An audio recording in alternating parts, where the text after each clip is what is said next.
Operation सिंदूर।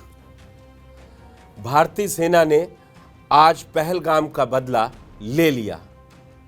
सीधे एक x post media पर लिखा कि we are ready to strike and train to win. और उसके बाद करीबन 2 घंटे के बाद ये खबर आ गई कि 9 ठिकानों पर 7 पीओके के और 2 पाकिस्तान के जगहों पर एयर स्ट्राइक हुई मिसाइल अटैक से।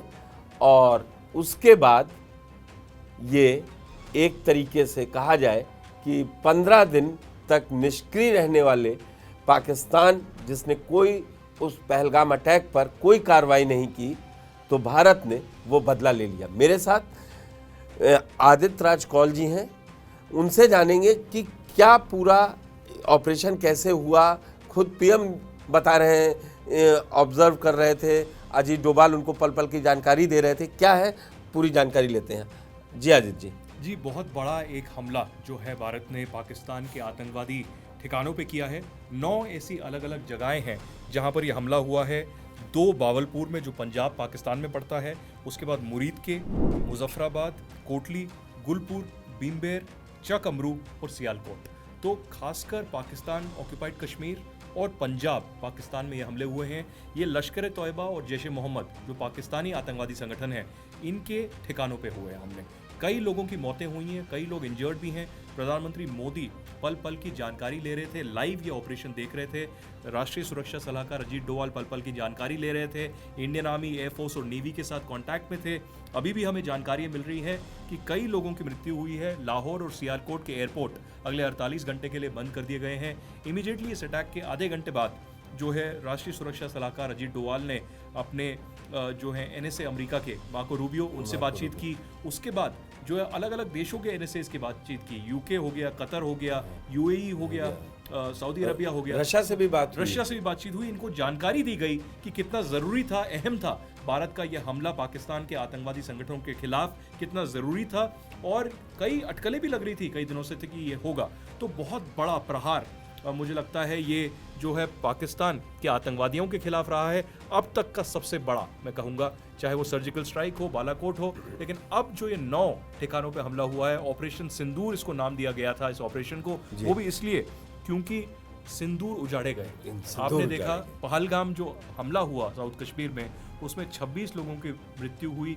उसमें से जो है 25 हिंदुस्तानी नागरिक थे, एक नेपाली था। उसमें से 24 हिंदू थे, एक क्रिश्चियन था और एक मुसलमान था। लेकिन कितने सिंदूर उजाड़े। और उसी वक्त भारतीय सरकार ने, आर्मी ने, नेवी ने, एयरफोर्स ने, रॉ ने, IB ने एक संकल्प लिया, एक दृढ़ संकल्प लिया कि प्रहार होगा और ये जो सिंदूर उजाड़े गए हैं इसका बदला लिया जाएगा, मुंह तोड़ जवाब दिया जाएगा। एक बड़ा स्ट्रेटजी के साथ पूरा काम हुआ है आदित्य जी। जिस तरीके से सबसे पहले सिंधु को समझौते को रद्द करने की बात कही गई, फिर चिनाब पर पानी 10 दिन के बाद रोक दिया गया, फिर आगे भी यही प्रोसेस में था कि भारत हर तरीके से पाकिस्तान पे पहले प्रेशर डाल रहा था कि आप टेररिस्ट कैंप जो आपकी ज़मीन से भारत के खिलाफ चल रहे हैं उनको ख़त्म कीजिए। और जब उसने नहीं किया तो ये कोशिश थी भारत की दिखाने की कि ना तो हमने उनके सैन्य ठिकानों पर हमला किया है, ना हमने ये किसी नागरिक की इसमें जान गई है। इसमें हमारा जो टारगेट था वो आतंकी कैंप जो चल रहे थे आपकी ज़मीन से, वो थे। एक ये आप इसको कैसे देखते हैं? मतलब ये एक तीनों सेनाओं की बड़ा कंबाइंड प्रोजेक्ट कहना है, जिसको एक ऐसे टारगेट किया गया कि कोई ये आरोप नहीं भारत पे लगा सकता कि हमारे सॉवरेनिटी पे हमला किया था और ये किया। हमने पूरे दुनिया को दिखाया कि हमने जो संकल्प लिया था वो पूरा किया कि आतंक को हम खत्म करेंगे। देखिए, सबसे पहले तो मैं आपको ये कह दूं कि बहुत ही वेल कैलिब्रेटेड ये अटैक था। उसका मतलब ये है कि बहुत ही सूझबूझ के ये अटैक किया गया। आपने देखा कि जो प्रेस स्टेटमेंट इशू किया ministry of defence government of India ने, इंडियन आर्मी ने, उसमें बताया गया खासकर कि मिलिट्री टारगेट्स जो थे पाकिस्तानी मिलिट्री के, उन पर अटैक नहीं किया गया। सिविलियन जो लोग थे, लोगों की आबादी वाले इलाके थे, वहाँ पर टारगेट नहीं किया गया।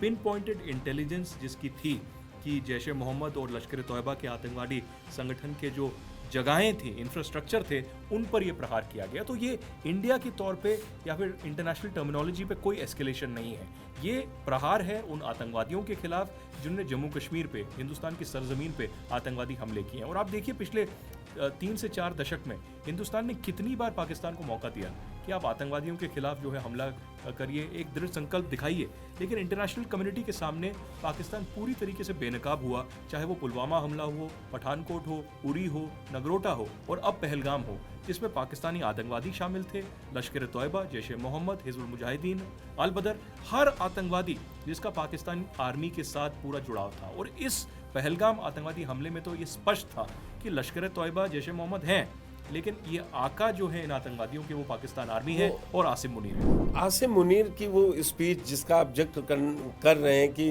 अटैक से पहले उन्होंने ये बात कही थी कि अब हमें कश्मीर में अटैक करेंगे, लेकिन क्या जो पाकिस्तान की अब बौखलाहट है थोड़ा, वो अब कम होगी? वो जो धमकियां दे रहा था कि पानी आप नहीं रोकेंगे, युद्ध हम लड़ लेंगे, आपने भी कल तक सुना होगा, लेकिन अब पाकिस्तान को समझ में आ रहा होगा कि हम उनको बिना टारगेट किए, उन्हीं के यहाँ जो आतंकवादी जो भारत को परेशान करते हैं समय समय पर, उनको हम टारगेट करके गिरा सकते हैं और आप हमारा कुछ नहीं कर सकते। देखिए, पाकिस्तान को ये समझना पड़ेगा, ये हिंदुस्तान वो हिंदुस्तान नहीं है कि मुंबई 26/11 आप हमला कर दें और हमारे पास टारगेट हों, लेकिन हम आपसे डर जाएं और हम आपके खिलाफ कोई प्रहार ना करें। तो ये सीधी सी बात है कि जब जो है उरी हुआ, हमने सर्जिकल स्ट्राइक किया, जब पुलवामा हुआ हमने बालाकोट किया, लेकिन उसके बाद भी हमने कोशिश की कि डिप्लोमेसी हो, बातचीत हो, कोशिश हो किसी तरीके से बैक चैनल डायलॉग हो, ट्रैक 2 हो, लेकिन उसके बावजूद भी पाकिस्तान आर्मी ने ये आतंकवाद का सहारा खत्म नहीं किया। उन्होंने ये जिहादिस्ट जो मेंटालिटी है लोगों को मारने की, और उनमें कोई भेदभाव नहीं है, वो हिंदुओं को चुन चुन के मार रहे हैं, लेकिन ईसाइयों को और मुसलमानों को भी मारते हैं। तो कश्मीरी जो मुसलमान हैं उनको भी मारते हैं, जो उनको लगता है हिंदुस्तान के साथ खड़ा हुआ है, जो उनको लगता है कि आतंकवाद के खिलाफ है, उसको मारते हैं। तो ये स्पष्ट सी बात है कि पाकिस्तान बदलने नहीं वाला, मेंटालिटी उनकी जो है जिहाद की वो बदलने नहीं वाली। तो सच्चाई तो यही है कि ये कड़ा प्रहार है पाकिस्तानी आतंकवाद के खिलाफ, एक दुनिया के सामने बेनकाब करने वाली बात है पाकिस्तान को।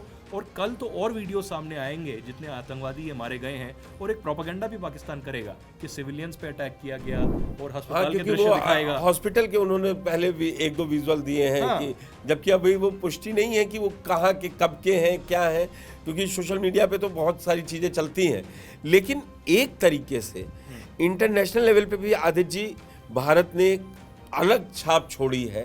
अगर ये देखा जाए 2014 से या 25 तक 11 साल में, जैसा कि अभी आपने जिक्र किया 26/11 का समय नहीं था कि टारगेट था, ये समय नहीं है उन सब बातों का कि कब हम रह गए रुक गए, लेकिन यहाँ से अब आप स्ट्रेटेजिकली कैसे देखते हैं कि भारत को मूव करना होगा, क्योंकि अभी चाइना सुबह तक आप जान रहे हैं कि वो चाइना भी अभी कुछ ना कुछ ऐसे बयान देगा, यूएन में वो बात उठाने की बात कहेगा और वो पाकिस्तान के साथ खड़ा दिखेगा।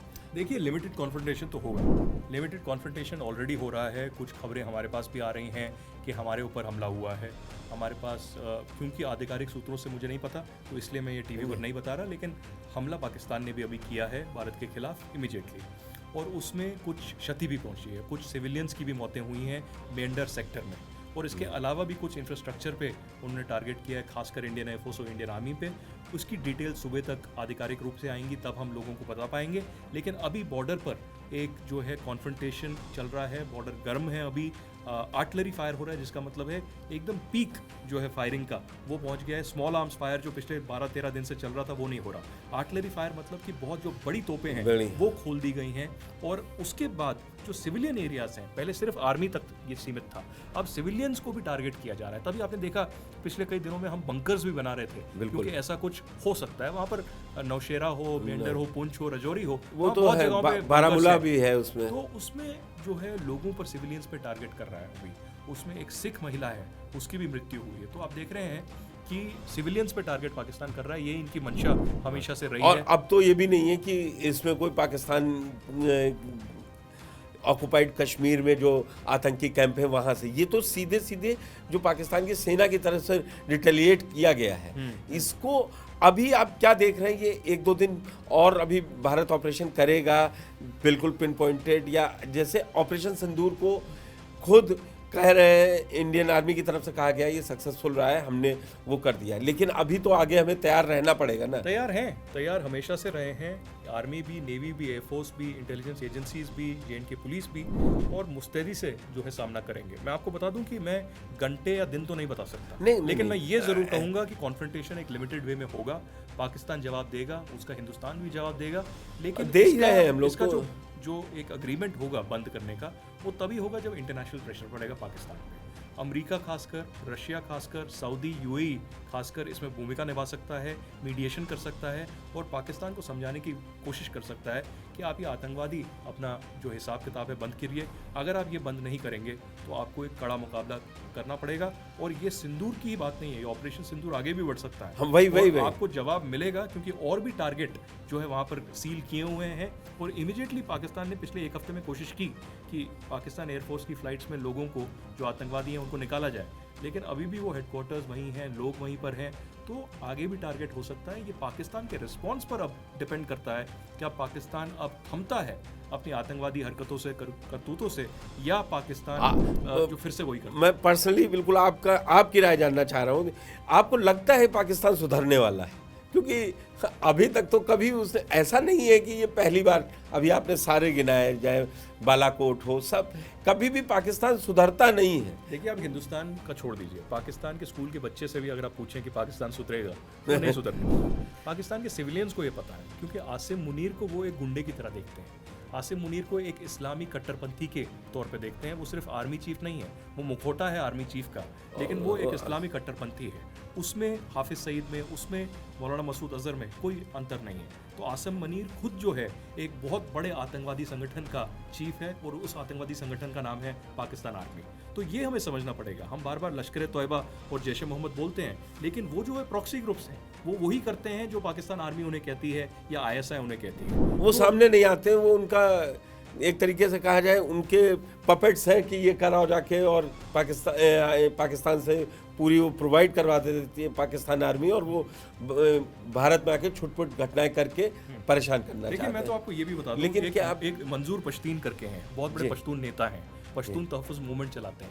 उनसे अभी हाल ही में पूछा गया कि एक जिहाद जो है पाकिस्तान आर्मी बहुत बड़ा कर रही है, और उसमें अलग अलग मुसलमानों को पूरे पाकिस्तान में कह रही है जुटने के लिए, तो आप भी इस जिहाद में कश्मीर में जो है भूमिका लेंगे? तो मंजूर पश्तीन ने बहुत ही सरकास्टिक वे में कहा कि नहीं, हमने पश्तूनों ने तो बहुत जिहाद लड़े हैं, लेकिन इस बार हम पाकिस्तान आर्मी को मौका देना चाहते हैं कि वो अपनी शहादत दें, और अगर उनको इतना ही जज्बा है तो वहाँ जाके मरे।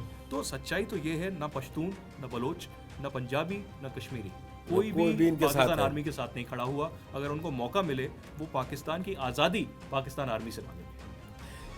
71 वाला कोई सीन आगे देखने को कर सकती है इंडिया, क्योंकि अब इंडिया बहुत परेशान, मतलब ये रोज रोज का बंद होना चाहिए। जो एक सेंटिमेंट्स था, जिसको डिफेंस मिनिस्टर राजनाथ सिंह ने भी कहा, और खुद प्रधानमंत्री मोदी ने सिर्फ एक बात बोली थी, कल्पना से परे होगा जी। और शायद पाकिस्तान को समझ में आएगा, जो इस बार ये अटैक हुआ है वो बालाकोट से अलग है, वो हर किसी उससे अलग है, पाकिस्तानी सरजमी से चलने वाले आतंकी कैंप पे। क्या बहावलपुर में जैशे का हेडक्वार्टर समाप्त हो गया होगा, उम्मीद की जाए? देखिए, बिल्कुल वहाँ पर जो बावलपुर में जैश मोहम्मद का हेडक्वार्टर है, या मुरीद के में लश्कर तोयबा का है, बहुत ही जो वीडियोज़ और फोटोग्राफ्स वहाँ से आ रहे हैं, पूरा क्षतिग्रस्त हो गया है। बहुत लोगों की मौत हुई है, अस्पतालों के लाइनें लग रही हैं, कतारें लग रही हैं। तो उससे तो वो दृश्य देखकर ही पाकिस्तानी लोग कांप गए कि ये क्या हो रहा है। आप देखिए, जब वहाँ पर जो लोगों के सामने, ट्रैफिक के सामने मिसाइलें गिर रही थी, तो अल्लाह अकबर के वो नारे लगा रहे थे, अल्लाह को याद कर रहे थे। तो यही सच्चाई है कि पाकिस्तान आर्मी जब जंग अगर होगी तो वो प्रोटेक्ट नहीं करेगी अपने लोगों को। कारगिल में क्या हुआ, अपने आर्मी के जवानों की जो बॉडीज थी वो तक नहीं ली उन लोगों ने। तो पाकिस्तान आर्मी जो है ये अपने एजेंडे के लिए, अपनी एक प्राइवेट कंपनी के लिए ये लड़ रही है, और अपने वर्चस्व के लिए लड़ रही है, क्योंकि पाकिस्तान आर्मी का वर्चस्व है। रावलपिंडी से के इशारों पे सरकार चलती है, सरकार इस्लामाबाद से नहीं चलती। तो अभी सच्चाई ये है, क्योंकि आसिम मुनीर कंट्रोल में नहीं थे, इसलिए उनको ये करना पड़ा। इमरान खान ने उनको मुक्ति दी, उसके बाद जो बलूचिस्तान में हुआ, जो खैबर पख्तूनख्वा में हुआ, उसके बाद उनको बहुत प्रेशर हुआ। तो इसलिए उन्होंने कहा कि कश्मीर में अगर मैं आतंकवादी हमला करता हूँ, तो यहाँ पर जो इंडिया पाकिस्तान में गड़बड़ होगी, उससे लोग जो हैं पूरे मेरे सपोर्ट में खड़े हो जाएंगे पाकिस्तान मिलिट्री के। लेकिन उनको ये नहीं पता था कि 9 आतंकवादियों के ठिकाने हैं, उन पर हमला हुआ, वो भी पाकिस्तान के अंदर। वो पपेट्स रह नहीं गए हैं। पपेट्स रहने गए, लेकिन सच्चाई तो ये है कि अभी भी वो शेयर देता रहेगा। पाकिस्तान की मानसिकता बदलने नहीं वाली। अब आपको आगे देखना होगा कि इंडिया जंग नहीं चाहता। इंडिया ये तो हमने इस बार भी प्रूव इंडिया कभी जंग नहीं चाहता, हिंदुस्तान कभी जंग नहीं चाहता। प्रधानमंत्री मोदी ने भी बार बार ये कहा है, this is not an era of war, ये समय जंग का नहीं है, and solutions can not be found in a battlefield. कि जंग के मैदान में हम ये निपटारा नहीं करते, सोल्यूशन नहीं निकाल सकते, तो हम जंग नहीं चाहते। लेकिन अगर पाकिस्तान हम पे हमला करता है, निहत्थे सिविलियंस को फिर से मारता है, तो जंग से हम पीछे भी नहीं हटेंगे और उनको मुक्की देंगे। और इस बार तो ऐसी मुक्की देंगे कि पाकिस्तान आर्मी बिल्कुल वो संभल नहीं पाएगा और देख नहीं पाएगा कि आगे वो पाकिस्तान आर्मी को कैसे चले। बहुत बहुत धन्यवाद आदित्य जी आपका ये सारी जानकारी देने के लिए। हम आगे भी आपके साथ दर्शकों को ये सारी जानकारियाँ साझा करते रहेंगे। धन्यवाद।